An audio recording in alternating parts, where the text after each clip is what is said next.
लगभग 1 महीने तक आंखों पर पट्टी बांधकर पीटा गया।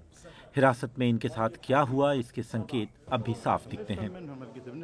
इन लोगों का कहना है कि इस्राएली सेना ने उनका ये हाल किया है।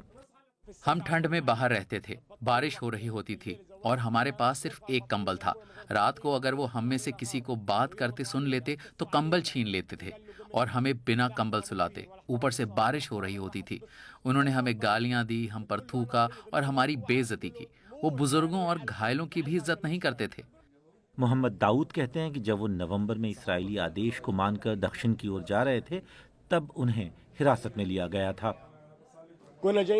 हम उत्तर में बैत लाहया से आए थे और सुरक्षित गलियारा होते हुए दक्षिण की ओर जा रहे थे। उन्होंने हमें वहां से पकड़ लिया। हमसे पूछताछ की, क्या तुम हमास से हो, इस्लामिक जिहाद से हो? लेकिन उन्हें हमारे खिलाफ कुछ नहीं मिला। इन पुरुषों का कहना है कि उन्हें रफा में एक बॉर्डर क्रॉसिंग पर छोड़ दिया गया। उस वक्त उनके पास कोई फ़ोन या अपने कपड़े तक नहीं थे।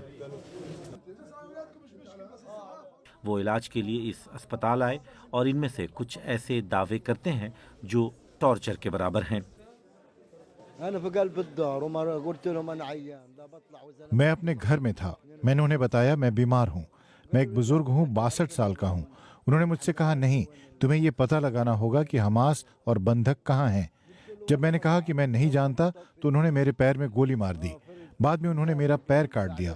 उन्होंने मुझसे कागज पर साइन करवाए कि मेरा पैर काम नहीं कर रहा था।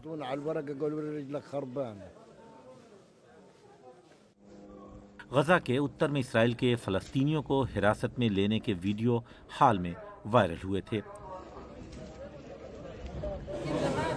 मोहम्मद अबू शामला ने कहा कि उनके साथ भी ऐसा ही बर्ताव हुआ था। एक बुलडोजर मेरे घर को गिराने लगा। अंदर करीब 40 लोग थे। हम हाथ ऊपर उठाकर अपने घर से बाहर निकले। उन्होंने हमें कपड़े उतारने को कहा। मैंने सोचा कपड़े उतारने से क्या मतलब। हमें शर्म आ रही थी, लेकिन हमने अपनी कमीजें उतारी। उन्होंने हमें और कपड़े उतारने को कहा। अंडरवियर के अलावा हमने पूरे कपड़े उतार दिए।